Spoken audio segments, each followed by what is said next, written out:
Tomémonos un tinto, seamos amigos. Café Águila Roja, calidad certificada.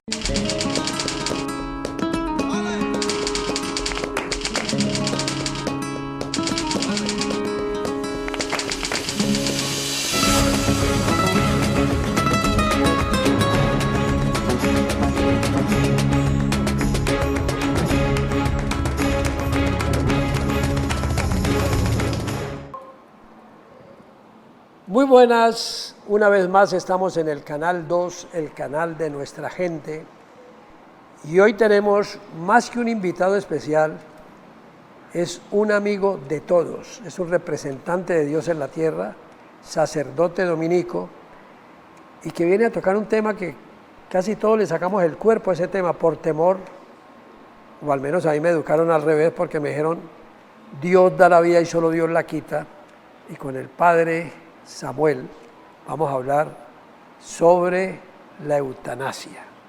Muchas gracias, don Demetrio. Muy buenas tardes. Al contrario, gracias a usted por estar acá. Y comienzo primero para que la gente lo conozca. ¿Quién es el padre Samuel Buitrago? Bueno, yo soy un sacerdote dominico. Llevo 34 años en la comunidad. Es decir, yo entré a los 17 años a la vida religiosa. Y en este tiempo, pues yo me he formado, he tenido una formación en filosofía, en teología, tengo una maestría en bioética, otra maestría en hermenéutica bíblica, y bueno, hice mi doctorado, mi formación doctoral en teología moral en París, y luego tuve la oportunidad también de hacer ya mi doctorado en Derecho y Bioética, que este libro es fruto justamente de mi investigación. Ahora hablamos del libro, padre, pero cuando usted me dice que de 17 años ingresó ¿qué? ¿Al seminario? Sí, ingresé a la comunidad de la Orden de Predicadores, a los dominicos. 17 años. 17 años cumplidos. Padre, ¿cómo se siente la vocación religiosa? O sea, ¿cómo se siente el llamado de Dios? Yo narro con mucha alegría, porque siento cuando estaba en noveno, sentía siempre Noveno de bachillerato, yo siempre decía, hombre, ¿cómo servir? Y algo que me ha caracterizado siempre es estudiar, es conocer también más sobre nuestra condición humana. Y eso me he dedicado a estudiar, también a enseñar, a trabajar, y he tenido como que la misma comunidad me ha hecho, los sitios donde yo he estado, he tenido la oportunidad de hacer también mi currículum vitae con gran alegría. No, lo entiendo, padre. Padre, como yo estudié con religiosos, siempre hablaban de la vocación. Muchas veces nos llevaban a retiros espirituales. Y yo quiero preguntar, ¿cómo fue ese llamado? ¿Cómo fue esa luz que le llegó a usted para decir, este es el camino que voy a seguir? Fueron dos momentos. Un momento, como usted mismo lo narra, las convivencias marcan un momento muy lindo de compartir con otras personas y de lograr como desentrañar que hay allí un misterio, que hay un llamado y una inclinación al sacerdocio. ¿Qué se siente en ese momento? ¿Cómo se sintió usted inclinado hacia ello? Mi inclinación la sentí porque primero hay un deseo de servicio y de servicio también en un testimonio claro de hacer el bien. Yo creo que uno desde pequeño ya se inclina a deseo hacer el bien, deseo hacer tal cosa y eso lo mueve. Esas son como intuiciones que están en la existencia de uno que lo ayudan a hacer. Y el otro momento, yo creo que haber tenido excelentes profesores, y yo recuerdo un dominico que estuvo allí que me daba filosofía y religión, y yo veía que de él eran sus mejores clases, la preparación, la claridad conceptual, y eso llama la atención. Y a mí me llamó mucho la atención de ver una comunidad muy clara en la enseñanza. Además que yo nací en Chiquinquirá, y entonces una cuna dominicana, entonces uno ve muchos referentes de sacerdotes dominicos que están allí, y yo creo que eso impregna en la vida de uno. Padre, Perdóneme, le hago la pregunta pues porque estoy conociendo el perfil humano suyo. Un joven a los 16, 17 años no siente otro tipo de tentaciones que lo desvían precisamente del concepto religioso, pues que es lo normal, el desarrollo. Claro. Yo lo veo, es que la naturaleza, dice un dicho, no sabe mentir. Y nuestra naturaleza inclina hacia lo evolutivo, hacia la manera del encuentro del otro, la misma juventud. Pero yo creo que hay intuiciones que mueven la vida y es cuando uno va esclareciendo a qué le apunto. Uno le apunta a las cosas más importantes, dejando que su naturaleza vaya caminando y la naturaleza se va descubriendo, porque yo veo la vocación del sacerdocio, la vocación religiosa, que no desdice a nuestra misma condición humana, porque la vida religiosa no puede desmentir en lo que en nosotros está. Es una naturaleza que está allí, pero una naturaleza que se desarrolla, que cree, que se potencia y es una vocación a cosas más altas. ¿Cómo se explicaría entonces tantas personas que dicen voy a estudiar tal carrera y después de 6, 7 meses dicen, esto no era lo mío es otra carrera? Por eso me llama mucho la atención lo que usted dice, porque al estudiar con religiosos nos llevaban a retiros espirituales, había un grupo que llamaba Corazones Valientes para servirle a la gente más pobre, para capacitar, para alfabetizar, etc. Pero me sorprende de verdad y gratamente la convicción que usted tiene en sí mismo para decir con orgullo y con alegría, hombre, escogí la carrera que me da vida, la carrera que me está permitiendo servirle a los demás, la carrera en la que me muestra como ser humano. Esto a mí me alegra, de verdad. No le quiero preguntar todavía sobre la jurisprudencia constitucional colombiana, porque sé a qué viene, pero me sorprende que usted sea un hombre que en este momento no solamente su creencia es tan férrea, sino que sirve para que uno aprenda hasta dónde una vocación puede tener tanto cimiento como la suya. Pienso que los valores familiares aportan mucho. Eso sí que es importante. Yo creo que hoy más que nunca yo le doy gracias a Dios que tuve dos seres extraordinarios, mi madre, que uno aprende muchos valores religiosos, pero aprende el respeto. Hoy más que nunca digo, mire, usted puede tener diferencias en su credo, usted puede tener muchas diferencias en su pensamiento, incluso hoy más cuando nos enfrentamos en cuestiones de ideología, pero cuando uno aprende el respeto por el otro, no va a dejar pasar cosas que van a dañar al otro. Ahí viene el sentido de la autonomía. Pero vale la pena aclarar, ¿es respeto por la diferencia?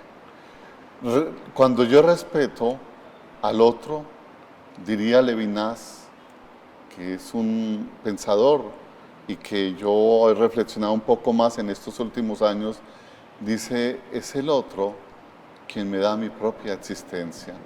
Cuando yo creo que el otro me permite existir, porque me está revelando mi propia humanidad, porque me despierta, yo empiezo a ser más respetuoso del otro.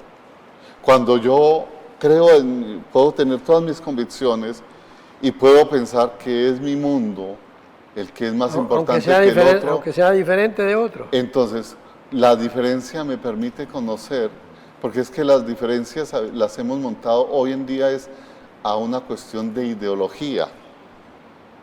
Y la ideología muestra unas facetas de la persona, pero no muestra a todo el ser humano. Por eso el ser humano es un misterio. Y cada vez más que conocemos más al ser humano, el ser humano me hace reconocer más, casi es un tesoro que está allí, que yo empiezo a descubrirlo.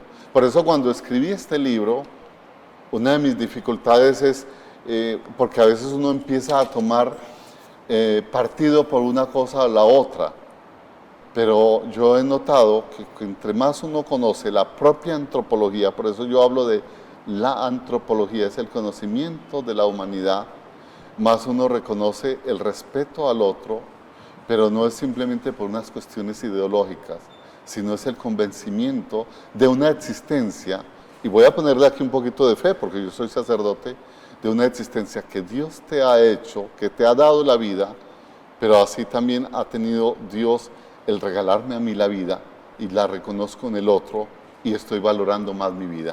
Si este programa lo está viendo un hombre sin Dios y sin ley, un ateo, ¿cómo puede él llegar al Padre Samuel?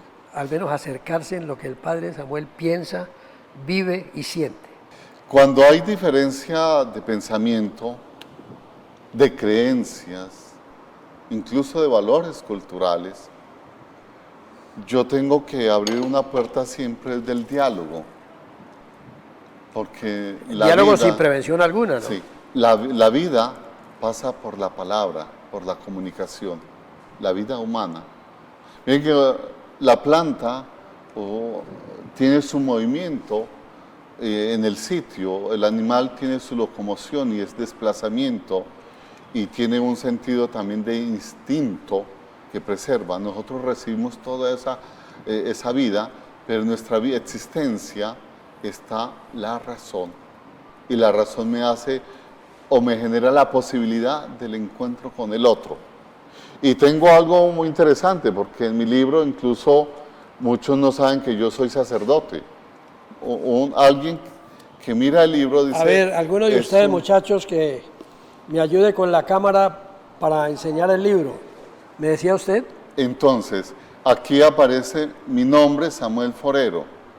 Esa es una clave. Ah, usted no puso presbítero ni nada, No, ni sacerdote. solamente hay mencionado en el interior uno que dice sacerdote dominico.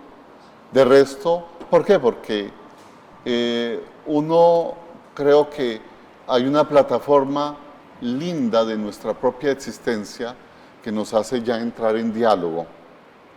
Cuando alguien se previene y dice, lo escribió un padre, es que ya nos va a poner un dogma de fe.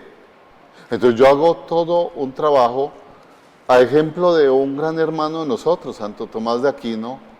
Cuando escribió la Suma Teológica, la escribió a los iniciados en la fe.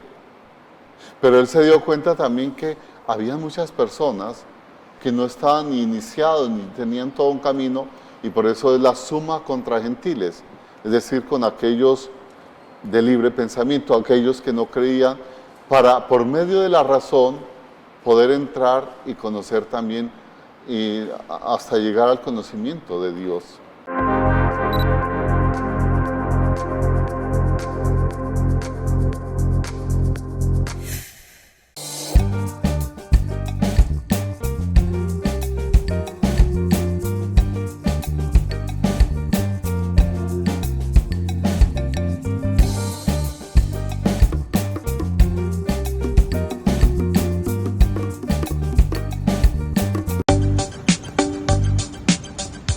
En el barrio Centenario de la Comuna 2 al noroeste de Cali, la administración distrital avanza en la remodelación de la plazoleta Bellas Artes, también conocida como La Gruta, con lo que se busca revitalizar el espacio público para beneficio de la comunidad.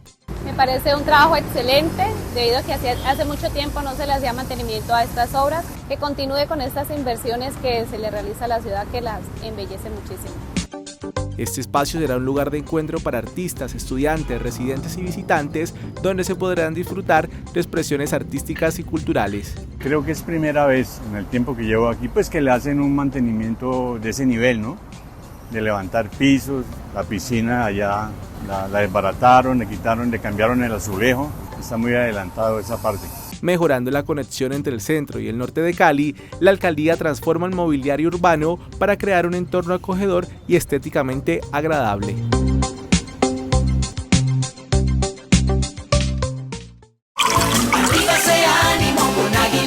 Tomémonos un tinto, seamos amigos. Café Águila Roja, calidad certificada.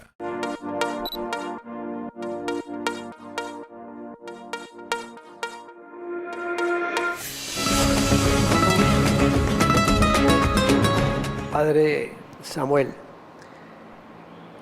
yo fui educado con el catecismo del Padre Astete Y cuando se tocan los temas de fe, pues yo recuerdo la definición de fe. ¿Qué es fe? Fe es creer firmemente lo que Dios nos ha revelado. O sea que hay que tener fe para creer. Claro. ¿Y cómo nace, digamos, esa fuerza para no claudicar y que esa fe sea la suficiente para enfrentar a cualquier duda? Miren, la vida humana es siempre un misterio. Y mi fe también es un misterio, un regalo. Yo recuerdo al padre Mauricio Bechó, que es una de las grandes autoridades en filosofía, sacerdote también, y trajo a uno de sus grandes amigos que había hecho 3 doctorados, había hecho maestrías, y esta persona nos comentaba y nos decía, yo quisiera tener la fe como ustedes, y he indagado, he estudiado tantas cosas, y yo he pedido hasta un pedacito, un poquito de fe, pero mi corazón no se mueve, mi corazón no tiene esa capacidad para lograr entrañar eso que ustedes llaman de fe. Y entonces yo veía que a veces nosotros tenemos un gran regalo que es la fe, y por eso yo no la puedo desperdiciar o ponerla en peligro cuando yo he recibido ese don. Pero hay muchas personas que no tienen eso. Y entonces es como si fuera un poquito de una indigencia de lograr buscar lo que otros tienen. Y hoy el mundo tiene muchos jóvenes que quieren conocer de Dios, pero tal vez no lo quieren conocer a la manera como tradicionalmente lo hemos podido comunicar, porque mire que la fe también pasa por la comunicación. Y hay una tradición en los dominicos, que es el tratado de fe y razón, hoy podríamos decir de ciencia y de fe, donde es necesario complementar uno con el otro. Y uno puede llevar al otro e inversamente la fe me puede hacer entender a conocer más cosas por medio de la razón. Padre, como seres humanos somos débiles. A veces entran las dudas. Uno mismo se hace preguntas y no encuentra respuestas. ¿Qué hay que hacer para fortalecer la fe? Siempre la fe es un camino de incertidumbres, pero de certezas. De incertidumbres porque vamos caminando y yo quisiera ya tener todo establecido, tener ya las respuestas a todo, pero siempre es una indagación de mi propio ser, de mi propia existencia, de mi propio espíritu. Y entonces siempre vamos, como los grandes místicos, donde Demetrio puede leer un poco Santa Teresa de Jesús, puede leer San Juan de la Cruz, y hay momentos donde se pasa por la noche oscura, y entonces es una indagación de la propia existencia, y eso es incertidumbre, ¿no? En el sentido de que hacia dónde voy, pero siempre hay una lucecita que nos va a acompañar. Y esa lucecita también puede tener su nota oscura, en donde uno dice, por Dios, ¿qué es esto? ¿Ha tenido usted alguna debilidad en cuanto a la fe, como ser humano? Yo le doy gracias a Dios que, claro, yo he tenido, como todos, momentos difíciles. Momentos de preguntarse, y bueno, ¿y aquí dónde qué? está Dios? Por Dios, mire lo que está sucediendo. Pero yo creo que ahí está también el sentirse en medio de una comunidad, sentirse que uno no está en el camino solo, de sentirse que hay personas que lo acompañan con la propia oración. Yo tengo una gran convicción de la oración de la iglesia, de la oración de una comunidad. A veces cuando yo me siento solo, tal vez es cuando más estoy en compañía de tantas personas que están orando por mí. Padre, orar, rezar, son términos que usamos a menudo, pero hay quien dice que todavía no sabemos hablar con Dios. ¿Cómo hacemos para comunicarnos con Dios de verdad? A mí me parece muy interesante, decía don Demetrio hace un rato, yo aprendí en el catecismo Astete. Sí, del padre Astete. Del padre Astete. Y allí yo he tenido que repasar un poco lo que está de contenido. Me parecen cosas muy interesantes.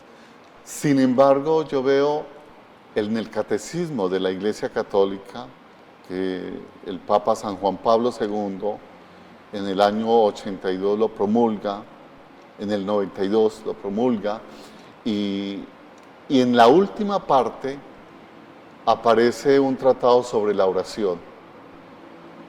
Y en ese tratado lo hizo un sacerdote melquita que tuvo sus orígenes también en formación dominicana y había escrito unas líneas muy lindas cuando estuvo en la guerra en el Medio Oriente, y en una noche oscura de esas tomó unas palabras de Santa Teresa y dice: ¿qué es orar? Orar es un desgarramiento profundo de nuestro interior para pedir bienes convenientes.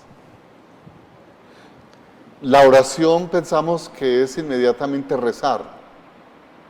Yo pienso que el rezar es balbucear las palabras de Dios y no nos dé miedo de rezar. Pero orar es una experiencia más íntima que toca esa interioridad, ese desgarramiento interior que Jean Corbon, que es el sacerdote melquita, escribió. Y si usted puede tomar la primera parte, la última parte, la cuarta parte del Catecismo de la Iglesia, ahí hay unas palabras muy bellas, muy lindas de lo que es la oración. ¿Se puede orar en silencio? La oración, hay distintas oraciones, y a mí me parece muy interesante esta pregunta porque Jesús se retiraba a orar, quiere decir, buscaba momentos de silencio y oraba por sus discípulos, oraba a papá lindo. Pero se puede orar de pensamiento. Y entonces hay otros momentos donde oraba con los discípulos y le preguntan: Señor, enséñanos a orar como les enseñaste, como Juan enseñó a sus discípulos. Y nos mostró esta oración tan bella de 7 fórmulas que tiene el Padre Nuestro. Se puede orar de pensamiento, claro, porque es que mi oración pasa por la misma palabra. Son con palabras, con el pensar. Pero hay algo importante, es que nuestra oración no es desarticulada, porque es que a veces la desarticulamos a la realidad. Y la oración yo lo relaciono aquí porque, mire, Santo Tomás, cuando habla en el momento del qué es el conocer, todo lo que está en mi entendimiento ha pasado por todos mis sentidos. Y por eso en Santo Tomás, antes del pensar, está el conocer. O sea, yo tengo experiencia. Entonces, cuando yo oro, cuando me desprendo y genero palabras, o el silencio, o mi propia mente, es porque es una experiencia real, existencial, que va en súplica a Dios. Muchas veces pensamos que es un aislamiento, y a veces hasta un momento de separarme de esta realidad, porque nos puede de pronto pesar nuestro cuerpo, nuestra materialidad, para encontrarme con Dios. Dios se complace, como en una fórmula o en una frase de San Ireneo, Dios se complace que el hombre viva y que sea su existencia la que está allí. Y es nuestra existencia la que comunica, la que genera esa oración. ¿Cómo llega uno hacia Él, hacia Dios? Hacia Dios, claro. ¿Hay alguna vía? Es que para mí se exagera en esto, no tanto por la iglesia, sino por nosotros. Bendiciones, que Dios te colme, que la sangre de Jesús, pídele a Él que todo se os dará, en fin, pídale a Dios y ruéguele a Dios y que sea Dios el que te saque de cualquier problema, pero no nos estamos acostumbrando a agradecerle a Dios todo lo que puede hacer por nosotros. Yo comparto eso en el sentido que cuando pedimos bienes convenientes, es porque ha habido un proceso de oración, de mirar qué es lo que más conviene a mi propia existencia. Cuando estamos subsumidos, claro, a un sentido puramente funcional, y hoy el mundo nos manda a eso, a lo funcional, a lo que sea productivo, pero cuando yo veo que mi existencia está por encima de muchas de estas cosas, hoy se habla de la inteligencia artificial. La inteligencia artificial, siendo tan inteligente, no va a suplir la dimensión interna, espiritual, única del ser humano, de su propia trascendencia. Yo creo que eso no nos puede reemplazar nunca, a pesar de que estemos buscando que los robots y las máquinas tengan alma. Mientras no la tengan, olvidémonos de eso. Sí. Padre, he conversado con usted, pero no he abierto ni siquiera la primera página del libro. Por lo tanto, voy a invitar a los televidentes para que tengamos un nuevo programa con el Padre Samuel. O sea, lo prometido es deuda, pero por hoy nos vamos. Hasta el próximo programa. Muchas gracias. La Escuela Infantil y Juvenil, un espacio que incluye clases de teatro, música, danza y artes plásticas, es el semillero con el que el Instituto Popular de Cultura continúa salvaguardando el patrimonio cultural de la región. Sí, es una apuesta para que se puedan nutrir las 4 escuelas y adicional para que hagamos un proceso de fortalecimiento en los artistas que la ciudad vaya a tener a futuro. Entendiendo pues que el arte da unas herramientas importantísimas para la vida en estos niños. Es muy chévere aprender todas estas actividades, los profesores son muy buenos, nos divertimos, muy chévere. Niños, niñas y adolescentes entre los 9 y 15 años de edad afinan sus sentidos y potencian sus habilidades en las artes integradas. La verdad es que yo amo mucho el teatro y en las tardes es lo que me hace sentir más feliz de todo el día, es mi momento más chévere. Estoy muy feliz en la escuela del IPC, he aprendido mucho, actuar, bailar, muchas cosas y estoy muy alegre porque otros niños también pueden aprender. Los interesados en formar parte de esta escuela infantil deben acceder al sitio web del Instituto Popular de Cultura, donde se informará sobre las inscripciones en el próximo mes de noviembre.